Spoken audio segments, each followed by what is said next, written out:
वो एज ऐसी होती है जिसमें लोगों का सबसे पहले शक ही डिमेंशिया पे जाता है, वो भूल भी रहा होता है, तो वो ये नहीं देखते कि शायद इसको डिप्रेशन है, वो समझते हैं कि इसको डिमेंशिया है।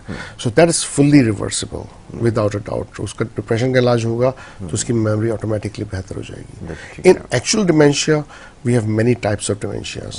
उसमें एक तो अल्जाइमर्स टाइप है, फिर उसके बाद जो सेकंड मोस्ट कॉमन टाइप है वो वैस्कुलर डिमेंशिया है, जो ब्लड प्रेशर से रिलेटेड होता है। थर्ड लेवी बॉडी है, and then so on many other dementias जो उसके नीचे आते हैं।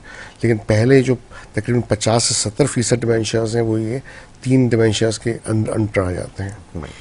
तो इसमें जो अल्जाइमर्स हैं, और अगर वो माइल्ड कैटेगरी में है, अभी suppose the cut off point for evaluation is 23 out of 30, मैं एग्जांपल दे रहा हूँ।